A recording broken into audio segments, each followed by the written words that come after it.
Thank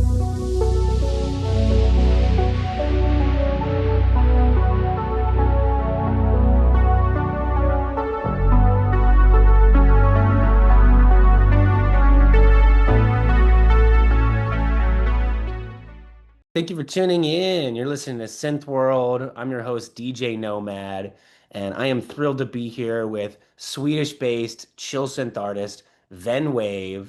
Vennwave, aka Joshua, essentially. Thanks for being here, man. Appreciate you taking the time. No problem whatsoever, man. I'm really happy to be here.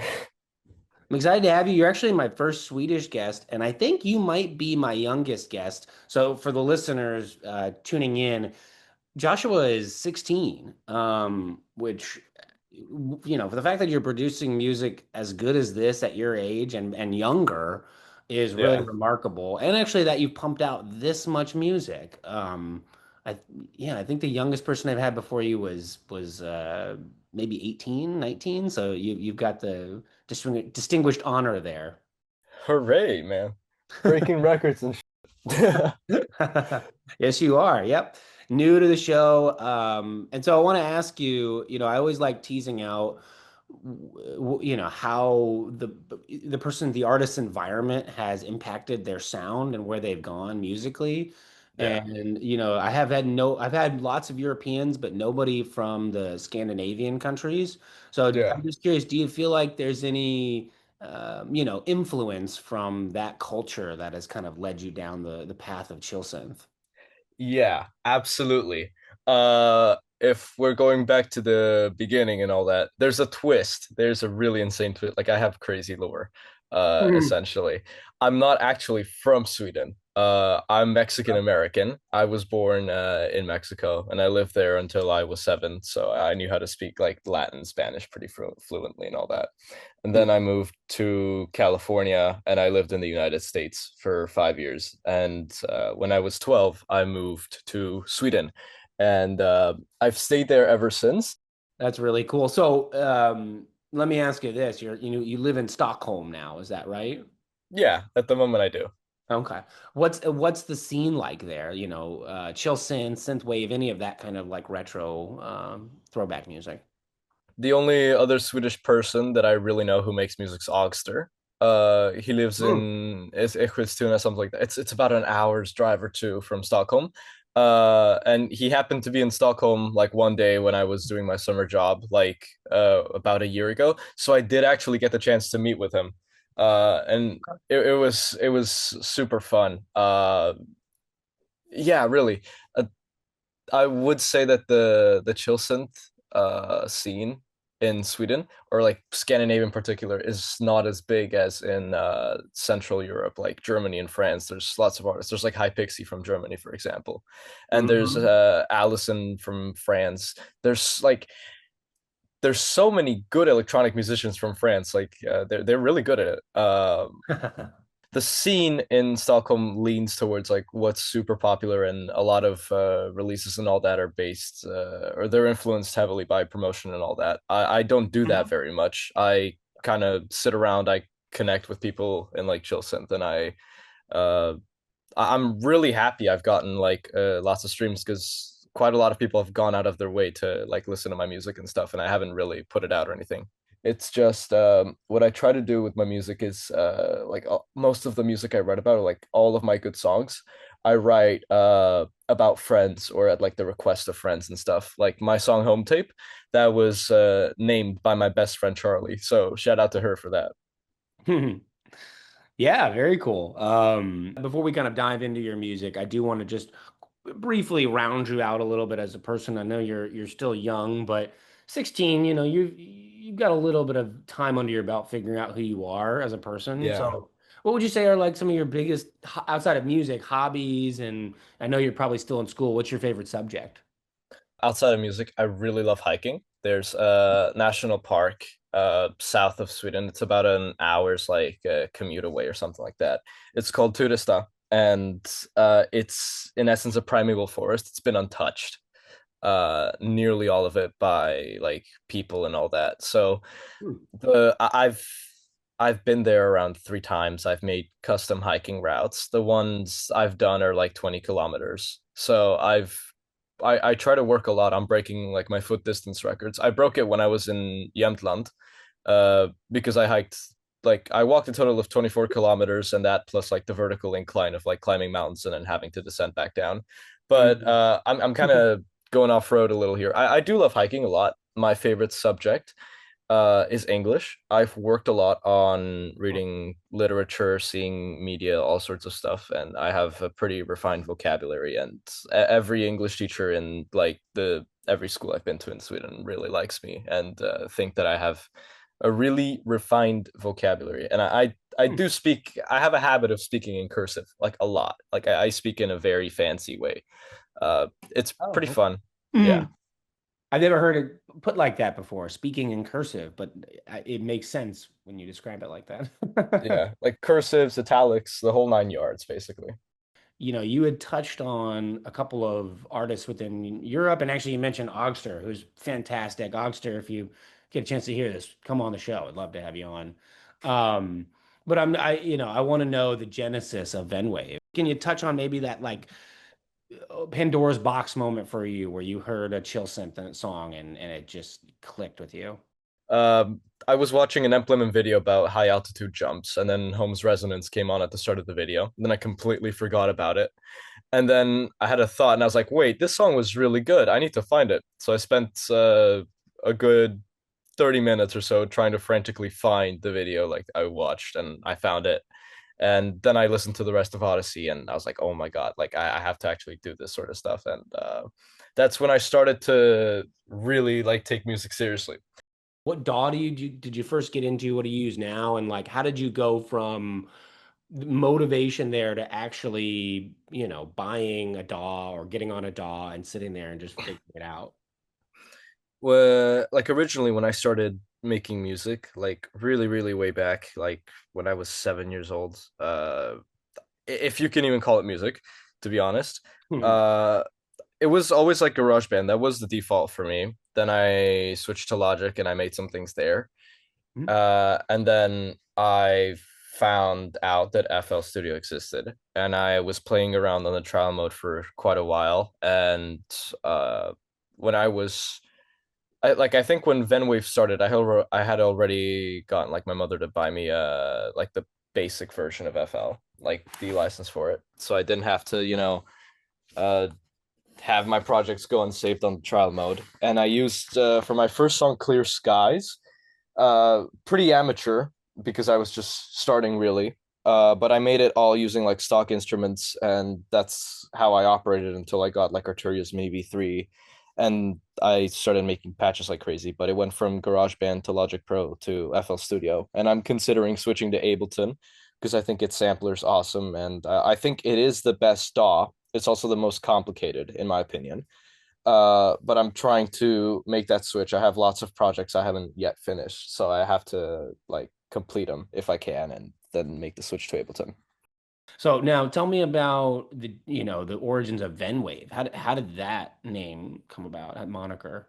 The origins of Vennwave. Before I was named Icarus, but then I found out there was another synthwave producer who was named Icarus. And I didn't like that, not in a bad way, but it made me feel weird because I mean Icarus is kind of a, generic name, or that's the thought I had. Like, like that can be about anybody else. Anybody can name themselves Icarus, I guess. And I wanted to come up with something unique. And I remember like I was listening to a lot of Delta Volt's music at the time. Hmm. He's like so scaled. He's actually really cool. Uh, but I sort of ripped the page from his book when I came to his name because it was like a mix of two different words, basically, Delta and Volt. Or Delta, I guess, because he's like a self-described polymath, or he is a polymath actually. But like Delta means like differential and like mathematics, something like that. I don't know. Uh, but I basically like the thought process I had was okay, like I think my name is just going to be a mix of two different words. So I came up with a lot of names. Cranome, which would be like a mix of cranium and genome, and then I came up with Genriser, which I thought was pretty cool. And I almost went with Genriser, but then I had something come up in my mind, and it was like, oh, like Venn diagram and like a wave, and I was like, oh, Vennwave, and I was like, oh yeah, like this is it, like this. Like I can't come up with anything better at the moment, and this sounds like a really good name, so I'm going with that. And I've been rolling with that like ever since, basically. Well, I mean, I like those other ones, but I think you made the right choice, honestly. Yeah. So I'm curious, like, what do you guys are so young still, but what do you think, if anything, is unique or special that your generation kind of can offer to this music scene? I guess as for my generation, Gen Z, it's Hmm. like the two big ones I can come up with, like the isolation from COVID-19 and the subsequent like recovery from that. Or I don't think we've quite gone back from that because it was a pretty, shaking thing. I was still in Yeah. the US when that happened, and it was very scary. Also, Hmm. like seeing like California wildfires and stuff, the sky was orange where I lived. That sort of thing. Like you kind of have to get accustomed to weird things, I guess. But that's universal. I guess that happens like even in Sweden too. There's like lots of gang crime and like there's a rise of like right-wing politics just like there is in every like first world country, I guess. Hmm. The second one is that we are most definitely living in the most like unstable time uh since the Cold War. It feels like the sometimes I get like a sense of dread or like helplessness, and I think that's one of the worst feelings ever. Because sometimes like you feel really awesome and hopeful, and then other times you feel like you're completely helpless and that like the world's gonna end soon. And I think, I mean, to put it in a humorous light, I think the three things that you cannot avoid in life are like death, taxes, and nostalgia. Like that's gonna happen to everybody. Uh, whether you're like this kind of touches into like a political sphere as well, whether you want to like whether you're a liberal and you want stuff to like progress a lot, or if you're conservative and you want stuff to stay like the way it was.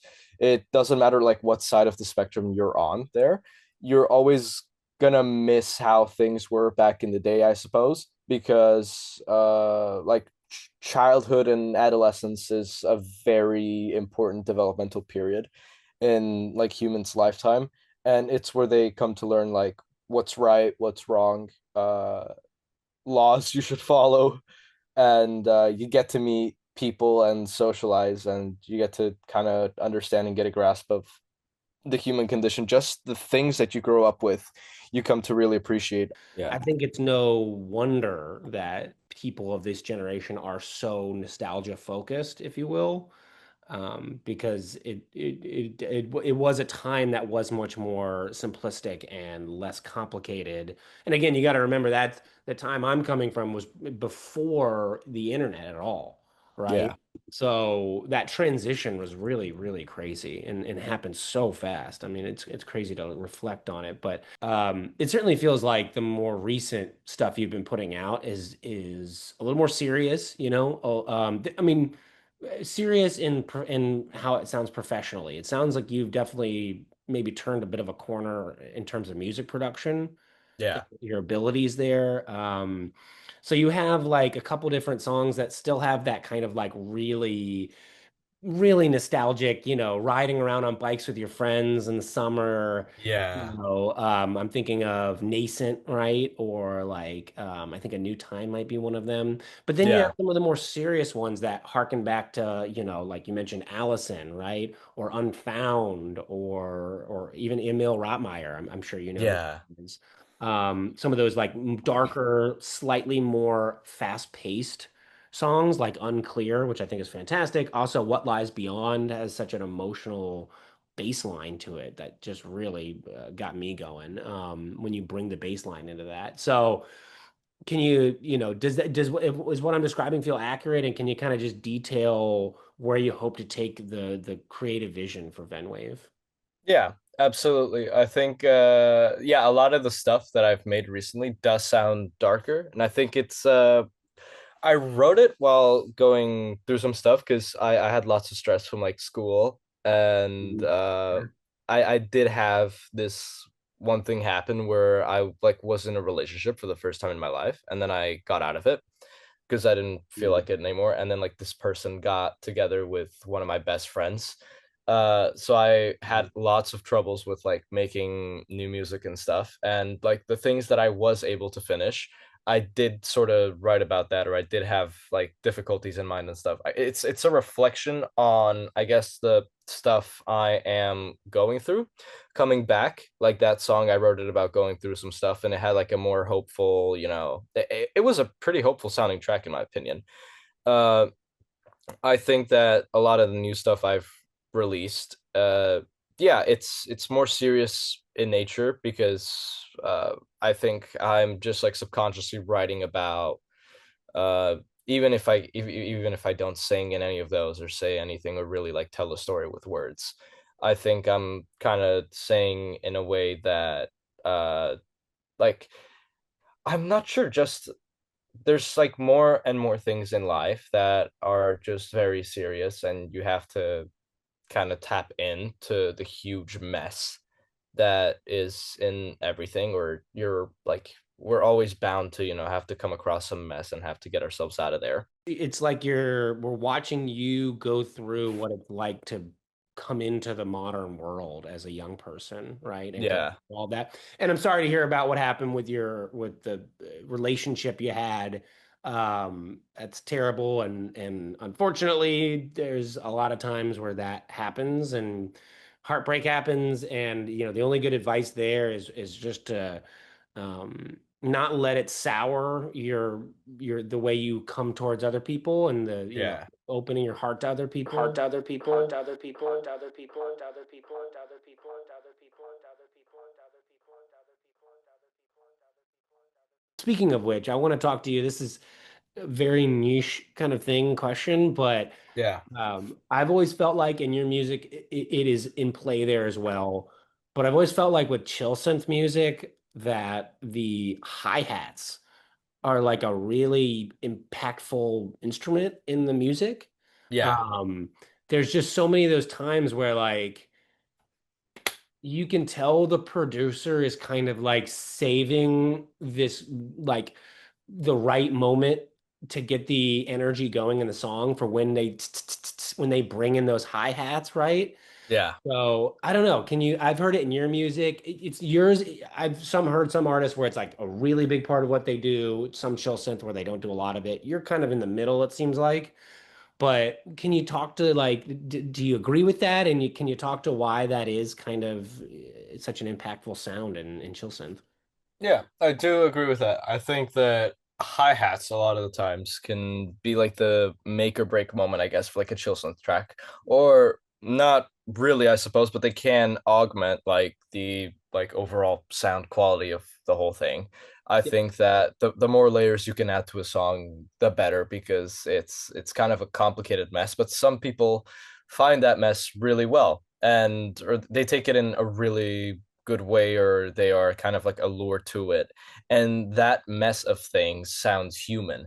And even though I like for Vennwave, I 100% of what I make is electronic at the moment, uh making it sound human, even though the instruments that are used are, electronic and can be kind of jarring or inhuman or kind of like automated in a way. Making Mhm. that sound human and adding, complicated layers of things can make it really, resonate with people. As with hi-hats, I see them as like a major part of my production. And in a lot of the things I do, I make all the rhythms to my songs sound, sort of playful, but also really calculated. And like Mhm. I always aim to do that with like every track I make. Being able to bring a human touch to this digital world and reflect on how the world is changing. I mean, that's kind of how I view a lot of chill synth, which is like chill synth as a person is essentially that like artsy dark guy like you with the longer hair Yeah. and who's a little more quiet and kind of doesn't say much, but deep down has a lot of like feelings and thoughts and is very introspective. That's kind of how I've always viewed chill synth as like a subgenre. If you're on a desert island and you only get to pick three chill synth albums, EPs, heck, even singles, Yeah. what are you picking? I would pick well, Holmes Odyssey. Sure. It's a safe choice. Everybody would go with that, I think, in the Chillsynth genre if they were asked that desert pick. But yeah, Holmes Odyssey Mhm. is a classic. undoubtedly. I'd also have Wendy Carlos's renditions of Bach compositions or Ooh, some other composer. I'm not sure, but I love the work Wendy Carlos does, and I remember like before I named myself Vennwave, I just saw a video of her playing around on this giant like modular Moog synth, and I just saw waves, and I was like, ah, well, fuck, wave is like the word that comes after this. So Wendy Carlos did kind of help me with that. So shout out to Wendy Carlos, even though I am kind of like an ant in comparison to Wendy Carlos. And I would choose the song Nova by Snakes. His songs sound so different. It feels like snapshots of like different time periods and eras and stuff. Just really awesome. Yeah. with the exception of a few artists, a handful of artists, I should say, it does feel very stagnant at the moment to me. Yeah. The rest of some of the other genres are starting to pick up pace and stuff like that, so it's not like there isn't great stuff to listen to. But how do you hope to see the genre, kind of generally speaking, break through the ceiling it's found itself at, and how do you think it does that? I think there's two options, I guess. I don't know which of the two I prefer. I feel like I could go for both of them, to like the equal amount. I feel like if Chillsynth kind of takes inspiration from other genres a lot more and creates, Mhm. hybrid sounds and all that, I think it would be a really good strat, or I guess it would be a really good incentive to, revitalize the genre. Because Sure. everything was all well and good in like 2012, 2013. Like Chilson hadn't really manifested itself, I guess. Like Holmes' work and Holmes' catalogs under like Midwest Collective and Stratford would have counted as like Vaporwave or Chillwave, something like that. I guess Yeah, calling kind of down home a tempo. calling home a chillwave artist, I think would be more accurate than Chillsynth. Like he did, like Yeah. Chillsynth is a thing because of him, but I would categorize him as a chillwave artist, and those are artists like Small Black, Neon Indian, that sort of stuff. Yeah. Yeah, Laser Hawk. Laserhawk. Then there's I think that also would be chill wave, right? Yeah. yeah, yeah, and I feel like old Chillsynth, like the first wave of it, came around 2017, 18, 19, something like that.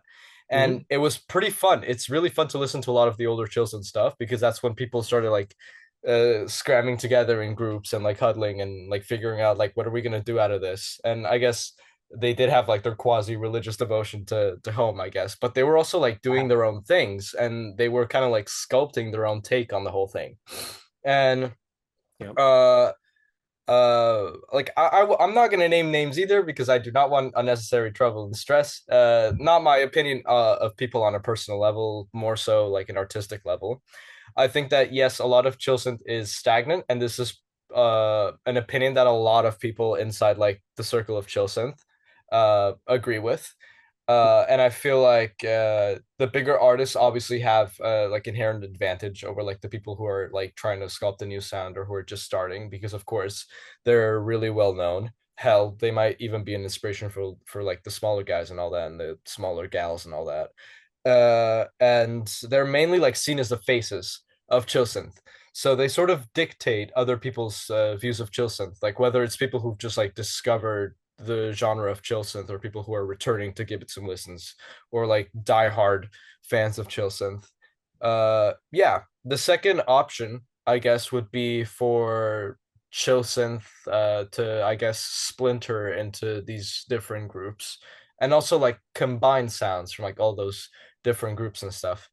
So uh, I want to talk to you about your gear. We had mentioned some of the gear you use earlier, and I want to touch on that, but I do want to also just beforehand, um, I should ask this question more often, but just get your advice for someone who is, let's say around your age, who wants to get into music production, electronic music production, Yeah. but feels like kind of the way I felt about DJing, which was now granted, I was thinking about, I was at the time, I was more into house music and trance and techno.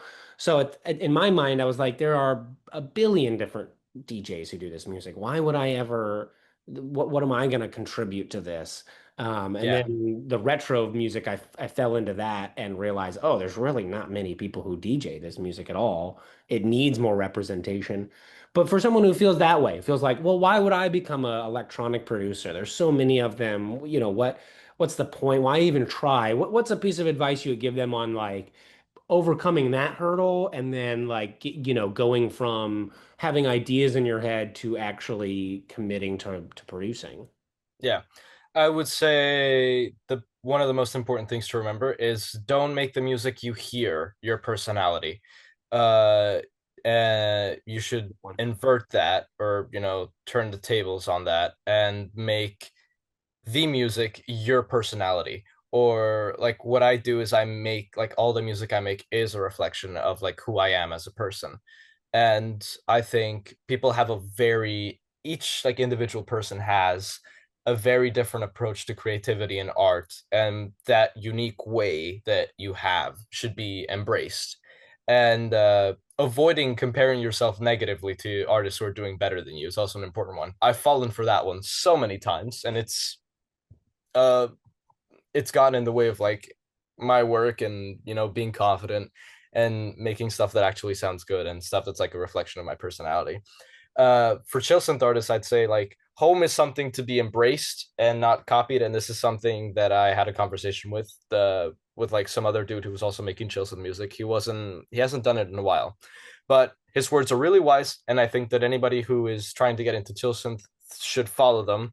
Home, like Boards of Canada, is uncopyable, and any attempt to copy them is it's not going to work. It isn't the same recipe. Like trying to copy the Beatles or something like that. Yeah, exactly. Like you just can't do that. It's like trying to copy Cameron Winter as well. Like you actually can't do that. Like yeah. So I'd say just uh a very generic version of what I said is just be who you are. But that is actually pretty important though. Just make like the music that you make should be a reflection of your personality. Write about something, I guess. You people I'd advise anybody to get into like songwriting on acoustic guitars and pianos as well. That's something I'm doing. Also, when you start producing, it's going to be an uphill climb. All the stuff that you're going to make is initially going to sound like flaming garbage. And you are not going to like it very much either. And you're going to feel like, oh my God, like I'm never going to do this. There's no such thing as like an immediate eureka moment where you it's like all of a sudden learn how to sidechain and EQ and stuff. Like just watch as many YouTube tutorials as you can. Getting contact with like other artists in like the Chillsynth scene, ask them like how they like what their master chain is or how they process stuff. Don't directly copy it from them though. Like you can take that as sort of a blueprint, but just put your own twist on everything. Yeah, I love that. I think that's a great little sentence you had there. Put your own twist on everything.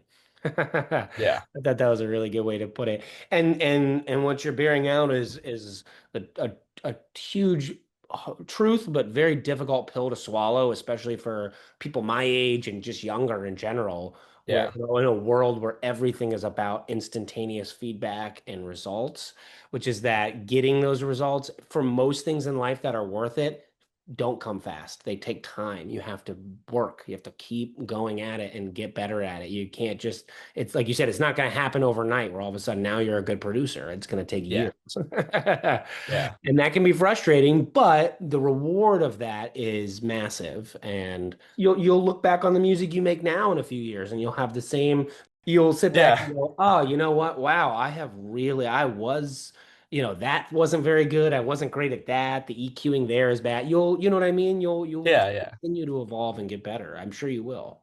Yeah. Like 12-year-old me would have liked the stuff I made when I was 12, even though it sounded a little, garbage to me. But 12-year-old me would have like his jaw would have absolutely like fallen out of his like joint. Seeing like 16-year-old me, make music, like he would have like lost his really badly.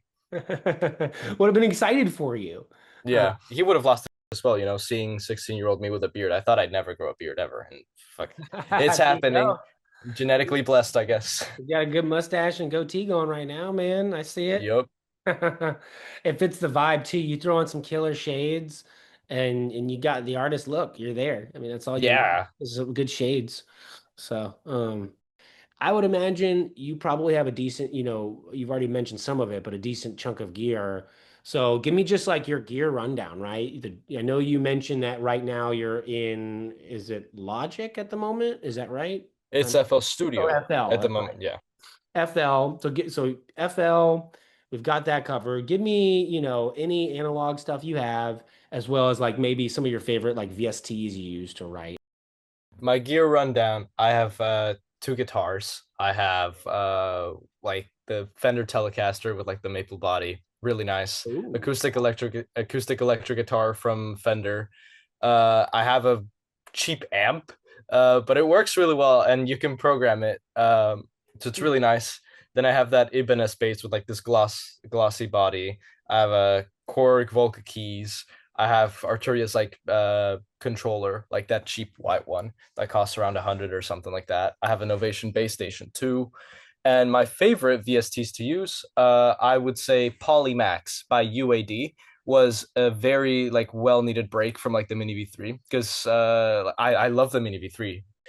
So I got Polymax and the controls on there are so great. The like LFO is so intuitive and easy to learn.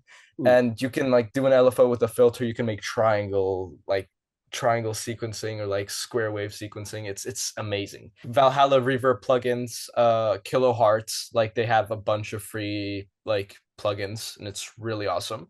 Mhm. Like delay, reverb, reverse, frequency shift, chorus, all sorts of stuff. I would say EFX Motions by Arturia is a really awesome plugin. Also EFX Fragments. I like for all the new projects I'm working on as Vennwave, I'm trying to invoke a lot of like granular delay. I find it really nice. It sounds awesome. Oh boy, so you've got quite a few things to mention there and a lot of cool things for some of the listeners to check out. Anybody who is a producer who's listening. So you've got yourself an arsenal, essentially. You're Yeah. ready to perform live. The last two questions I have for you really are, do you have intention of playing live? And have you thought that through at all? And then, at the end here, how do people find your music? How do SynthWorld listeners go to get more, to hop on the Vennwave? I'm learning currently how to do live sets and stuff. I think that I might need to do like some field practice first to like actually get me into like that mindset of being outside and setting up gear and making it work and stuff. I've made songs that I plan to like do on live sets, like unreleased stuff completely. Just a bunch of like ready-made sequences. I plan to do it on Ableton because in my opinion that's like the best one, or I've had the most ease in doing like live sets on that thing. Yeah. Um, Yeah. but yeah, there's absolutely plans to do a live show, and I've been in talks with so many different like people like within Stockholm. But it's super fun. I'm in talks with a lot of people to do that. I am also like planning to perform live at places like for my solo career and my band and stuff. Like I'm working on like three different fronts. I'm working for like my band Odd North American. I'm working on Vennwave, and I'm working on like my solo career, Joshua Betancourt. But there's like there's a chaos to it, but it's really fun because Yeah. I can take elements from like all the things I've done like under like my band and like Vennwave, and I can like do my own spin on it like with my solo career, and it just interchanges. Like there's so many combinations and stuff for people to hop on the Vennwave train, so to speak. Like my songs are available on SoundCloud, Spotify, Bandcamp, pretty much every streaming platform. But I only check like Bandcamp and Spotify and SoundCloud. I don't know about Deezer or Last.fm. I don't check those very much. But yeah, that's I guess how you can reach me. And my email is venwave@gmail.com. Pretty easy. But yeah. There we go. Well, you have it. I'm super excited to hear that you are going to perform live, and I wish we had more time to talk. We could have dove into your band, Odd American. Is that what you called it? Odd North American. Odd North American. Cool name. Okay. So lots to chew on there. I really hope to see you perform live in the future. I think, you got something real special going on. And heck, maybe you could get Oxter to, join you and make it a joint Yeah. venture. That would be really cool for listeners to see two people who are in native, who live in the area, local, but also produce this music. So really exciting stuff. Thanks again for your time. That was Swedish-based chill synth artist Vennwave, aka Joshua. Joshua, Yup. thanks for your time, man. I gotta let you go. We're running out of time here, but it means the world to me to have to talk to someone like yourself, bring you on, get to hear your story, and get to show that to all the listeners. So thanks again. Any final words before you go for the Synth World listeners? I would say shoot for the stars, man. Shoot for the stars and put your own twist on everything, right? Absolutely. All right. Well, thanks again. Until I see you next time, stay No retro. problem. See ya. See ya. See ya. See ya. See ya. See ya.